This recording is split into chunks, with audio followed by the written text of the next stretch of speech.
Okay, so this lesson today is going to be all about tree diagrams and the general multiplication rule.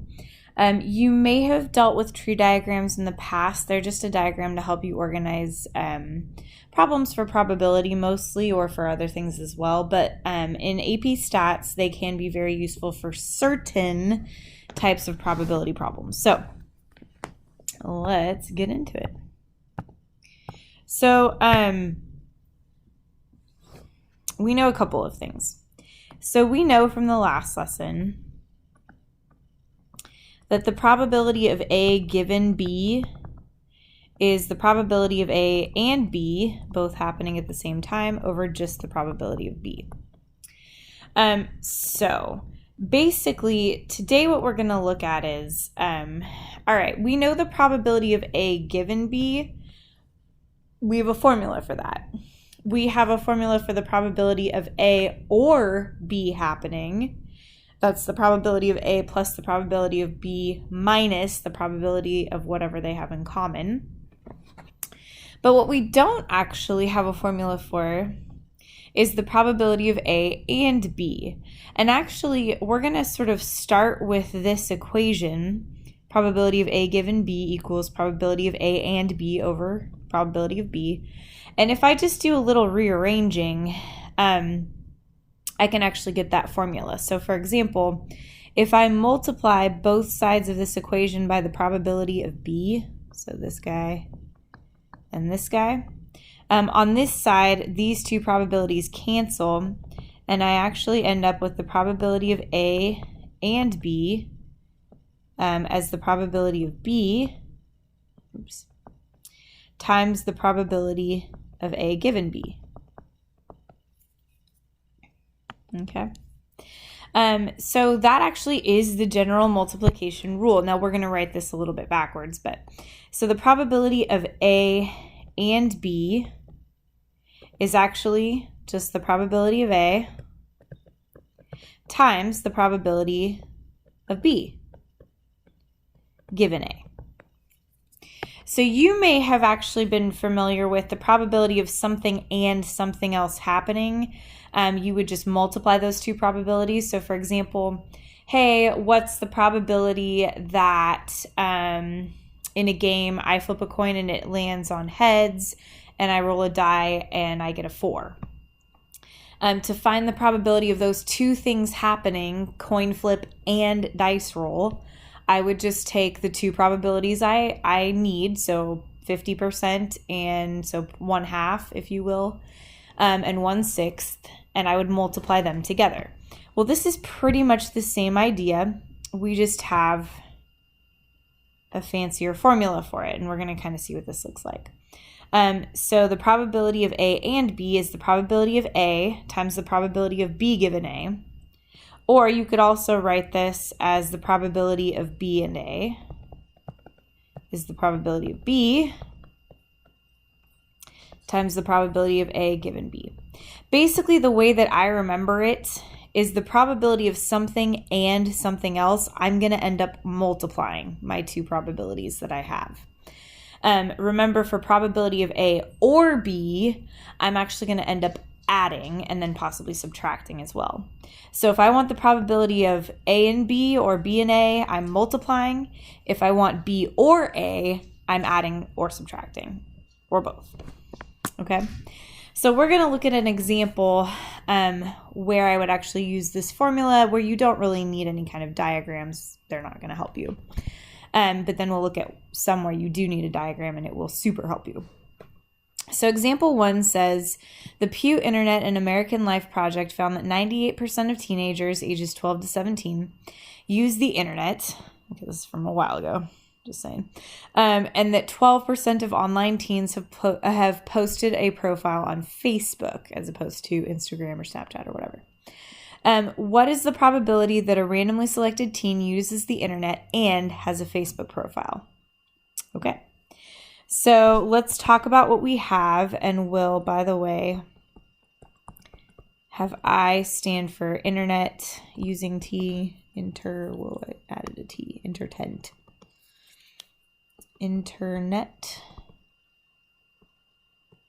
There we go.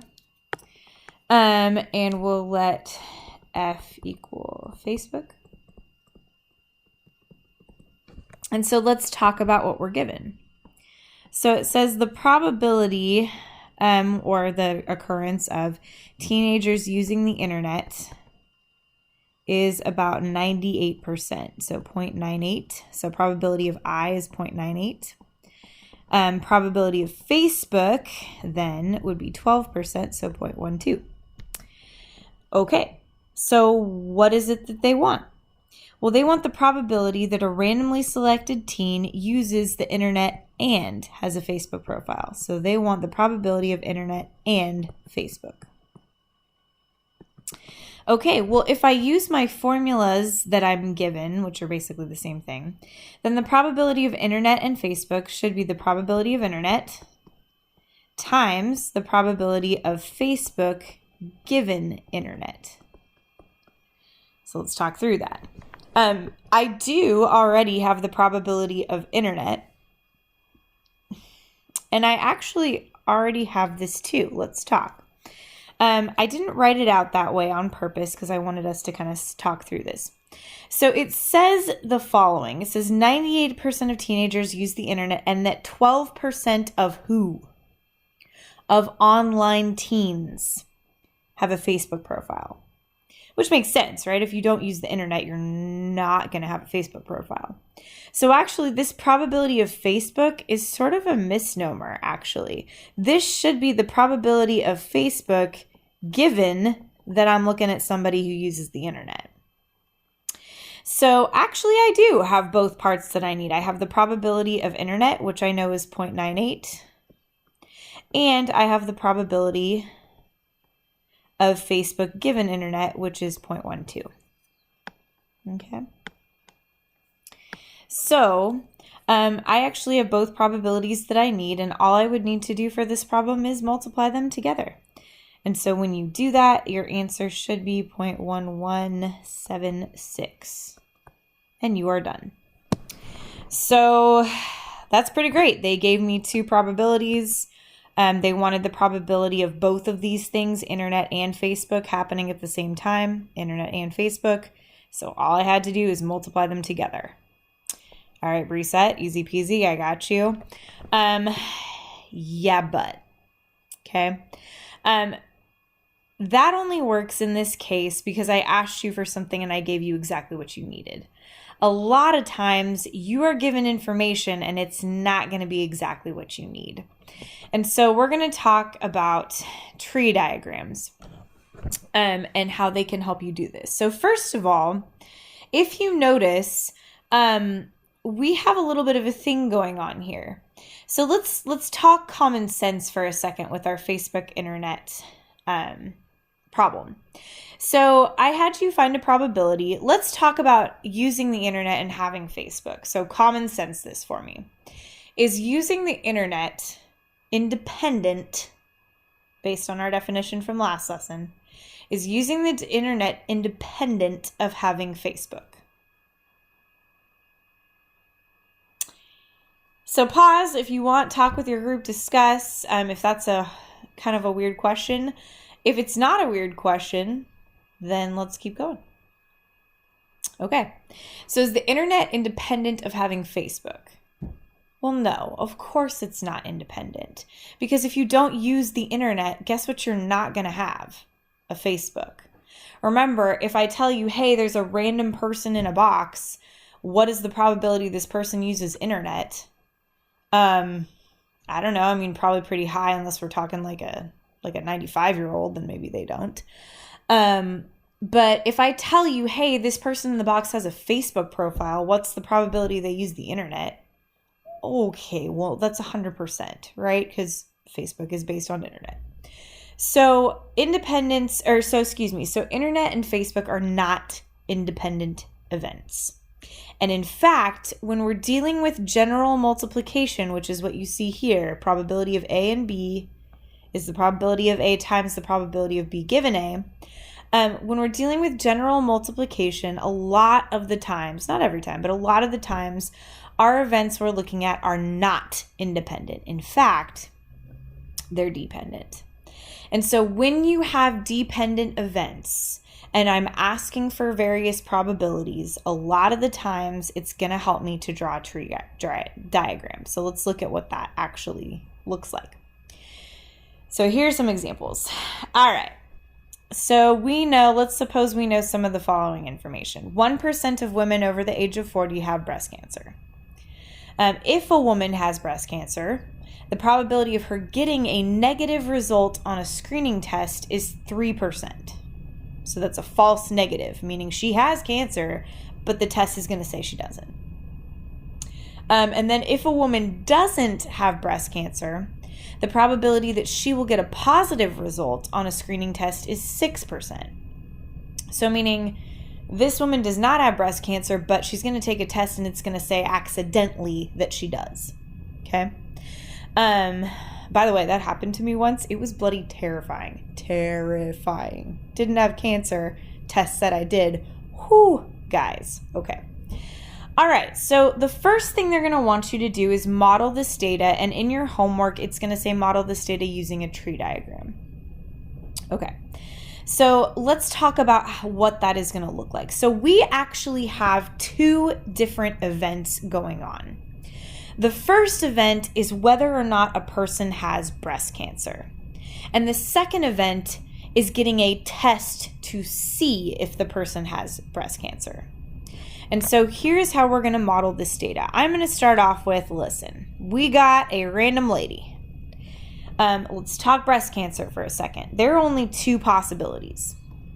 Either she has breast cancer, and we're going to later on, just to make this clear, use BC to abbreviate that. Or she doesn't have breast cancer. No breast cancer.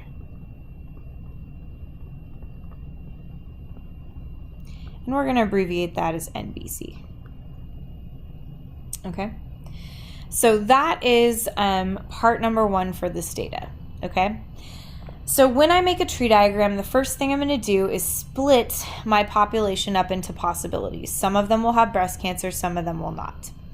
The next thing I'm going to do is I am going to label the stems, which are these lines, with the probability of each. So it says, according to the information up here, 1% of women over 40 have breast cancer, which means the probability of having breast cancer is going to be 1%. Or in other words, 0.01. And we always label these with the decimals. We never label with percent. Okay? Well, they don't actually tell you the probability that somebody doesn't have breast cancer, but we can do this because these are mutually exclusive events. They're disjoint events. You either have breast cancer or you don't. So if 1% of the population has breast cancer, what percent does not? 99. So I'm going to label the other stem as 0.99. Okay? So that is phase one. So breast cancer or no breast cancer. Phase two is regardless of whether or not these people have breast cancer, it seems like many of these women over 40, or if not all of them, are getting tested to see if they have breast cancer. And so when they get tested, there are, again, two results you could get. You could have a positive test result, or you could have a negative test result.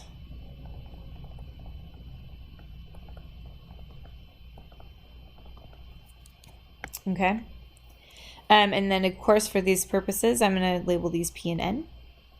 And then same thing, if you don't have breast cancer, you're still taking the same test. And again, your options are the same. You could either have a positive test result or you could have a negative test result.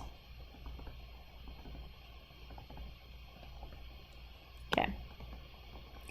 So now, just like before, we're going to label each of these probabilities according to what the information above says.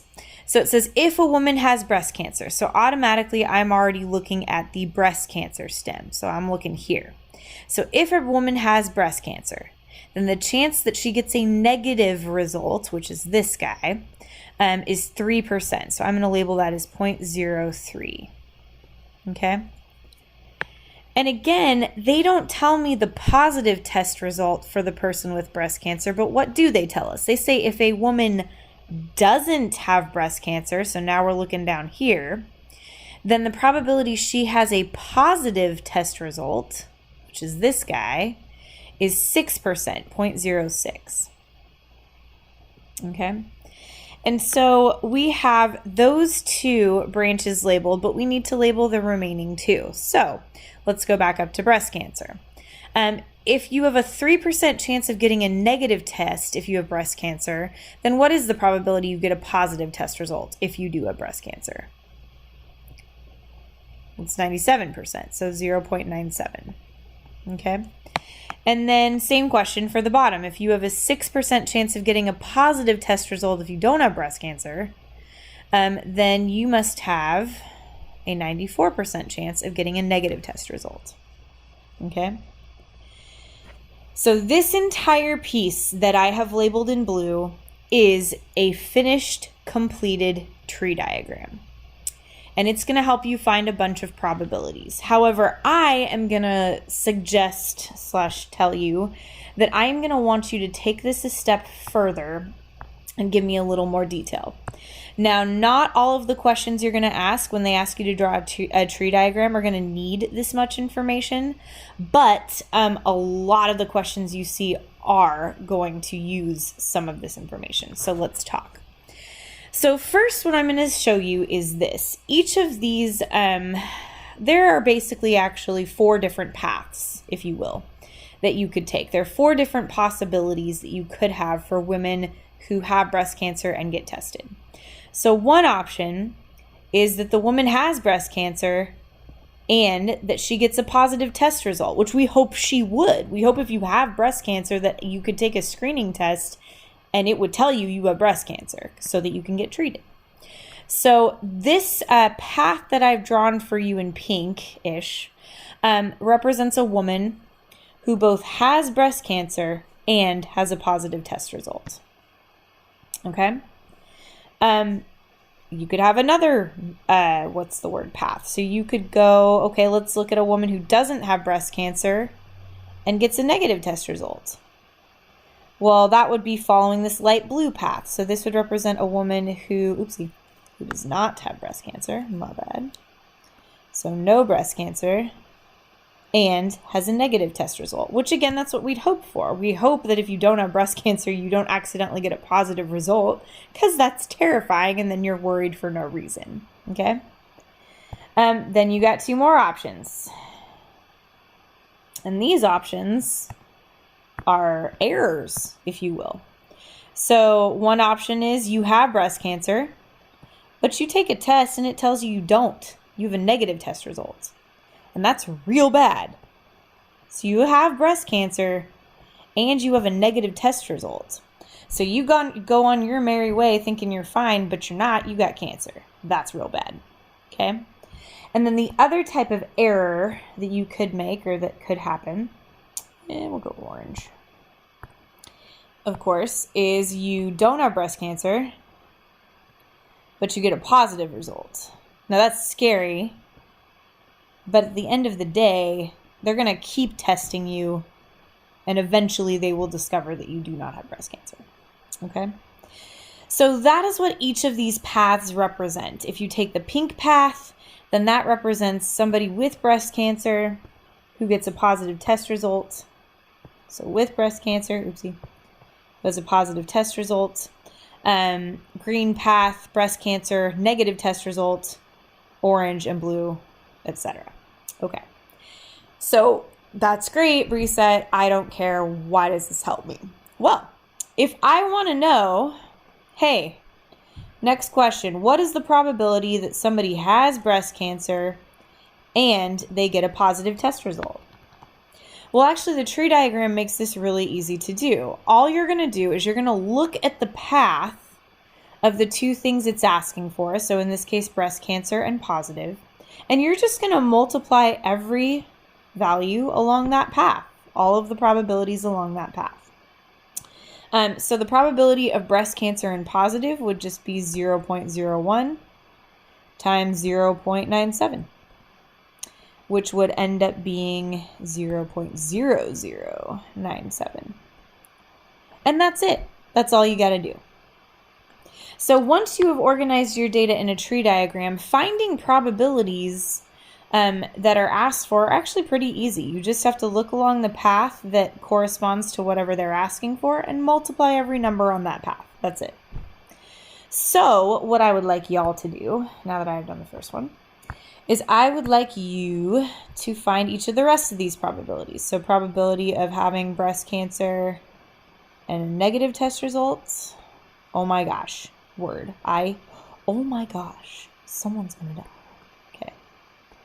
So breast cancer and a negative test result. I would like no breast cancer, excuse me. I want the probability of no breast cancer and a positive result. And I would like the probability of no breast cancer and a negative result. Okay? So I would like you to find each of those for me. Take a couple minutes to do that if you need to. Obviously use a calculator. We'll check them and then we will be done. Okay, so pause this, do those real quick, and then we'll check. I'm not pausing this, I'm going. Okay.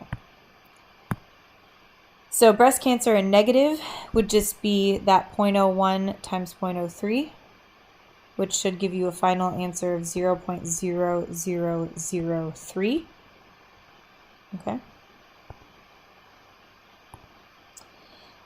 No breast cancer and positive should be 0.099, times 0.06, which should give you 0.0594. That should be your final answer there. And then, okay, our last one should be 0.99 times 0.94, which should be 0.9306. Okay. All right. So here's the deal.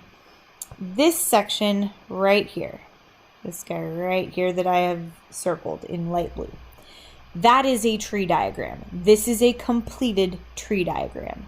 If on the AP exam they ask you to draw a tree diagram, which they have asked in the past, that is all you need.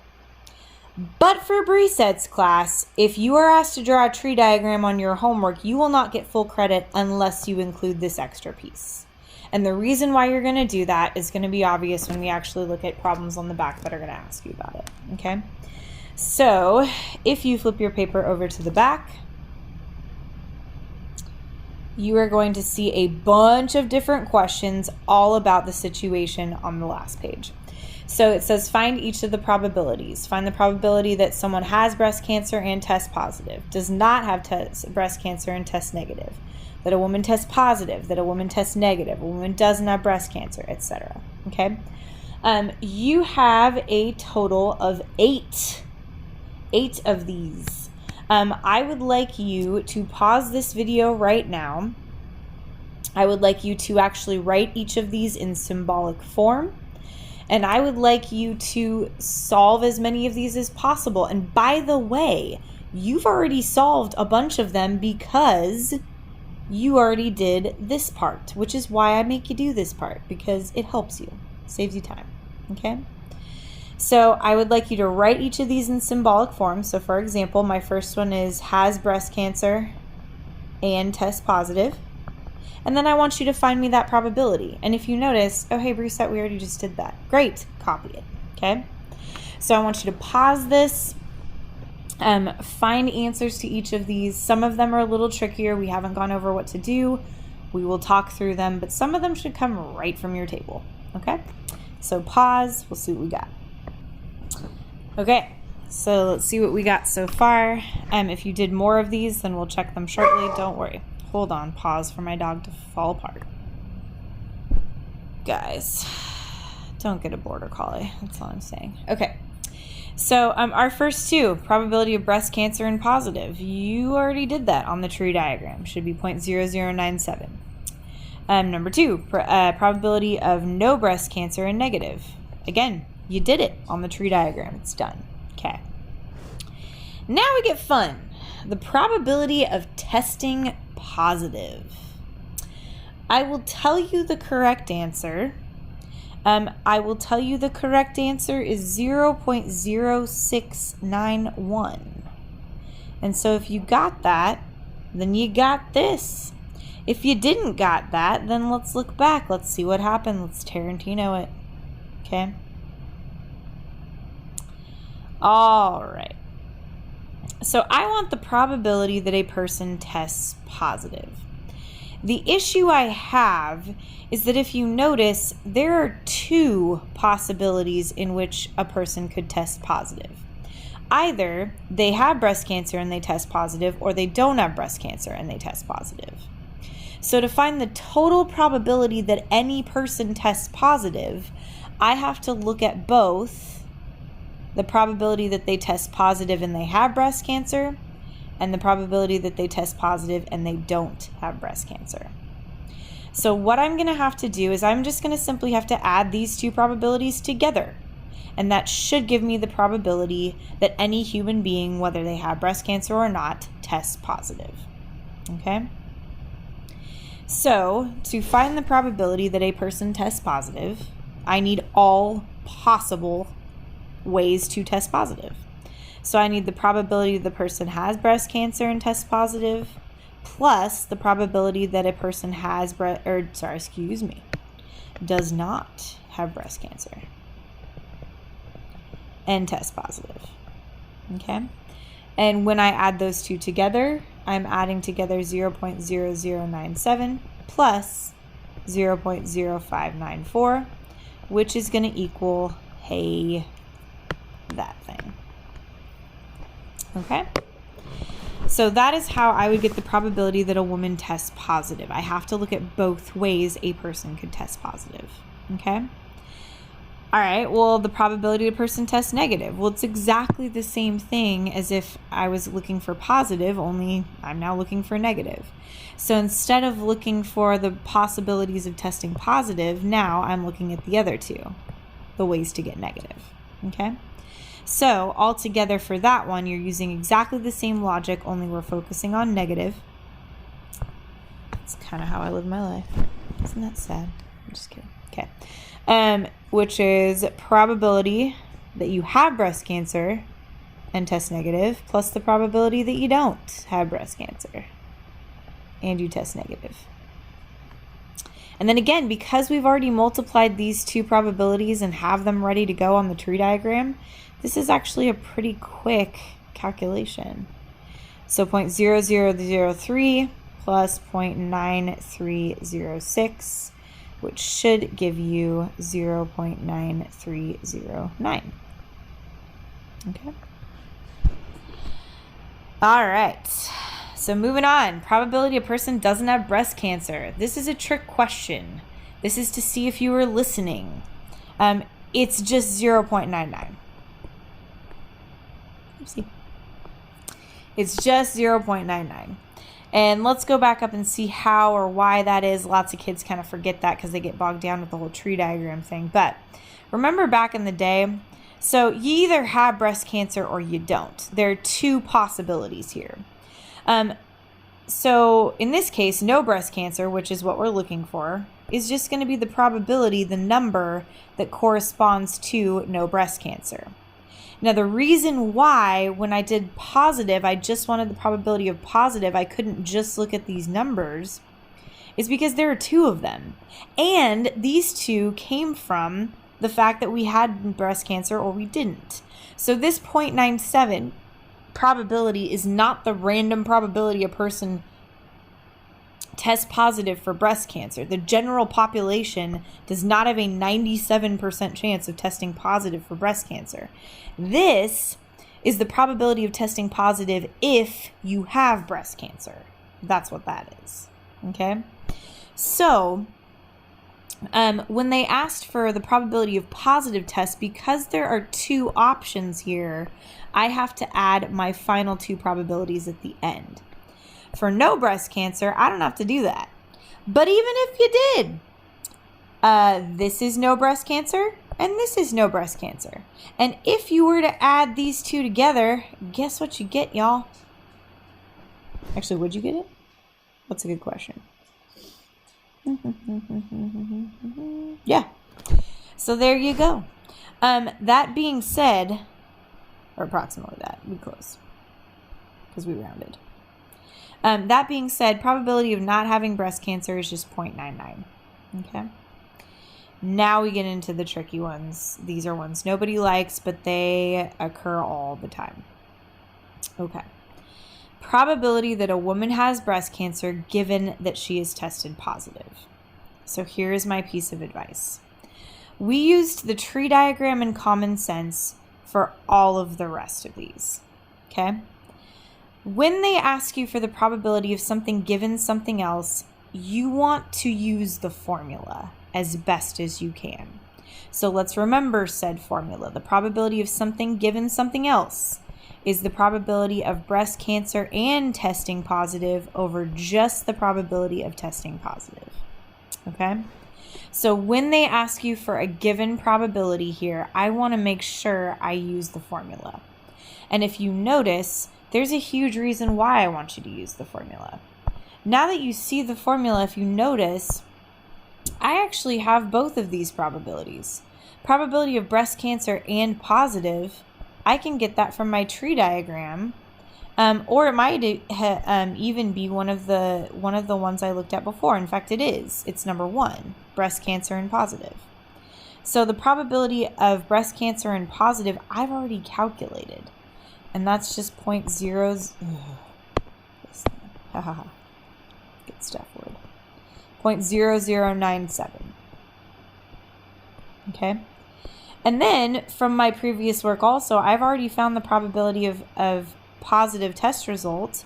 That was number 3. And that answer was 0.0691. So the probability that a person has breast cancer given that she tests positive, I'm going to write out the actual equation, the formula form of that, and what I should notice is I might already have these two probabilities. And if I don't, I can use the tree diagram to get them. Okay? And so the final answer for number 6, which I'm sorry, I'll write down here. No, it's kind of disorganized. I'm so sorry. The final answer for number 6 should be about 0.14. Okay? Same thing for my next one, the probability that a woman tests negative given she doesn't have breast cancer. Again, I'm going to start by writing the formula. So negative test results and no breast cancer over the probability of no breast cancer. Okay. So again, I'm going to write out the formula, and what I should notice is I should have both of these probabilities somewhere. Probability of negative test result and no breast cancer, if I look back up. Hey, what's this guy? It's number 2. It's right there. It's like they planned this. So that's going to end up being, I'll write it down here, sorry. 0.9306. And then your probability of having no breast cancer, you just did in number 5. So that's over 0.99. And when I divide that out, I should get about 0.94. Okay. Last one. And then you got 2 more. So, I don't know why I said last one then. It's rude. Okay. So I have probability the woman tests negative or she has breast cancer. Again, I'm not going to leave this to chance.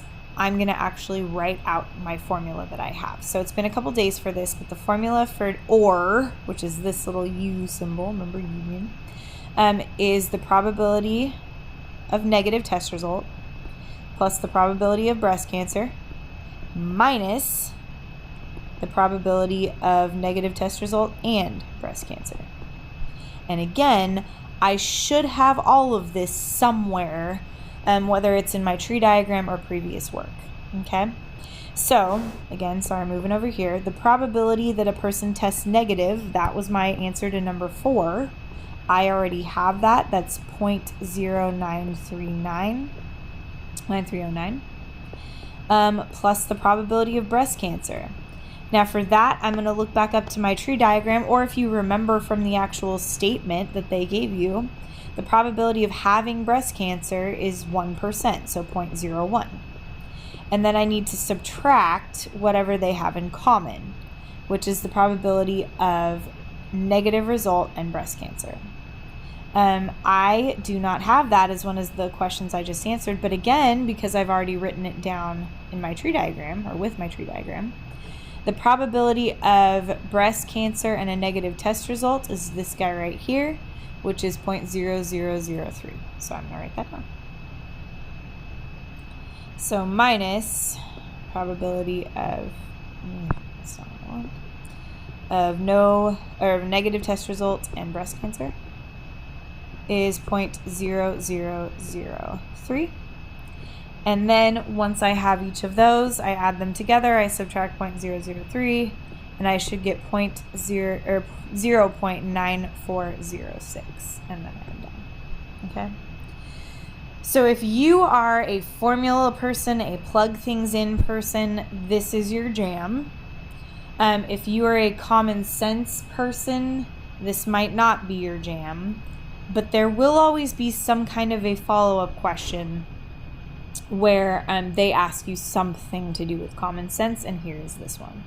So based on your calculations above, if a woman tests positive for breast cancer, should she be extremely worried that she actually has breast cancer?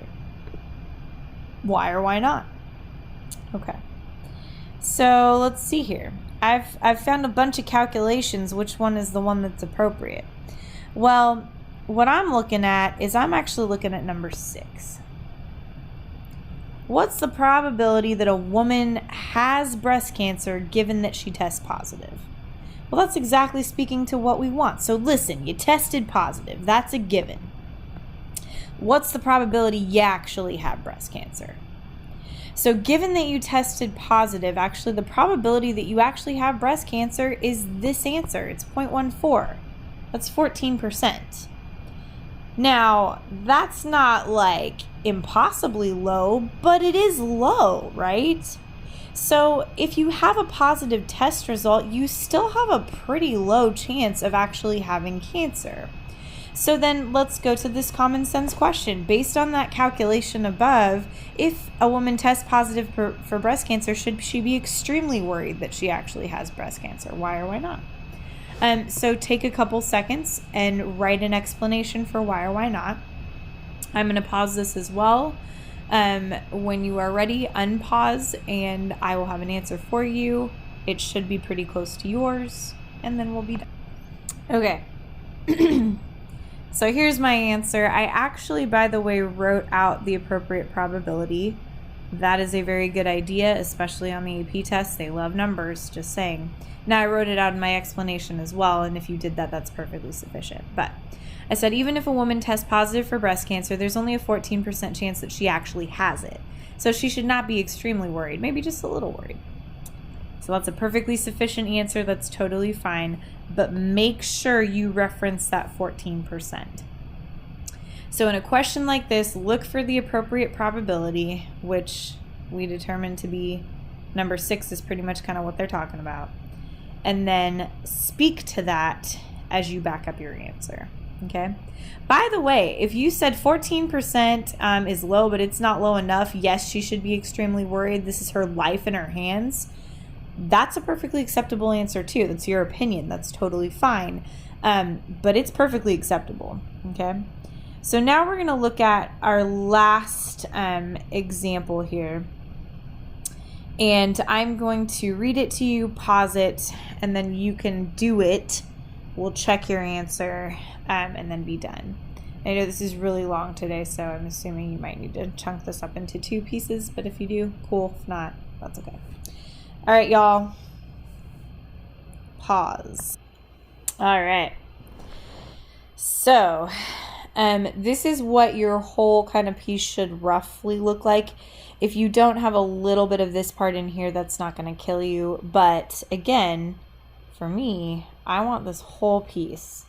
The part in green is the entire tree diagram, but the part in blue is going to help you actually solve the problem. So, many employers require prospective employees to take a drug test. A positive result on this test indicates that the prospective employee uses illegal drugs. However, not all people who test positive actually use drugs. Suppose 4% of the prospective employees use drugs. The false positive rate is 5% and the false negative rate is 10%. A randomly selected prospective employee tests positive for drugs. What is the probability he actually uses drugs? Okay. So let's set up our tree diagram first. First things first, I'm not writing this all out in words, so I define D for drugs, ND for no drugs, P for positive test results, N for negative test results. So to begin, they tell you that 4% of these prospective employees use drugs. So I labeled my first tree diagram split as drugs and no drugs, and 4% use drugs, which means 96% must not use drugs. Okay. Next, it says the false positive rate is 5%. So what does that mean? Well, if you have a false positive test result, that means the test result shows that you're positive, you use drugs, but in reality you do not. And so that would be a person who does not use drugs but is accidentally found to have a positive test result. And so that should be 5%. And then it tells you that the negative, false negative test result is 10%. So meaning they use drugs, but when they're tested, it shows a negative result. And that is 10%. Okay? So you should automatically have labeled these two pieces of your tree diagram. And then, for example, for the 10%, if 10% of drug users test negative, that means the remaining 90% must test positive. And then here for non-drug users, if 5% of them test positive, that means the remaining 95% of them must test negative. Okay? So that's the whole setup for the tree diagram. And then for the probabilities, remember, you're just multiplying the probabilities along the path you're looking at. So if I want the probability of drugs and positive, I'm just looking at the probability along the drug path and the positive path. So 0.04 times 0.9, which is 0.036. Okay? So that's what the rest of this should be. If you need to pause this again to correct what you have, go ahead and do that. If you have questions about it, talk to people in your group. Talk to others, but we're going on. Okay? So now that this is all done, let's talk about what they're actually asking you for. So they're saying, listen, we've already picked somebody and we're telling you they test positive. So they're saying, listen, given that a person has tested positive, they've already tested positive, what is the probability that that person actually uses drugs? So we want the probability that a person uses drugs given, this already happened, that they have tested positive. Okay? And so because they want the probability of something given something else, I am starting and I am writing out the actual formula for this. Okay? And then what I'm going to do is try to plug in what I already have as much as of what I already have as possible. Okay? Okay, sorry, had to pause. Okay, so I want the probability of of somebody using drugs given they've tested positive. Well, I already know from my tree diagram the probability of drugs and positive, so that's nice. That's the 0.036. But what I unfortunately don't have is the probability of testing positive in general. And so just to remember kind of from the last example, the probability of testing positive in general, unfortunately, there are two ways you could test positive. And so the way that I would get the probability of testing positive altogether would be if I were to add those two probabilities, which is exactly what I did.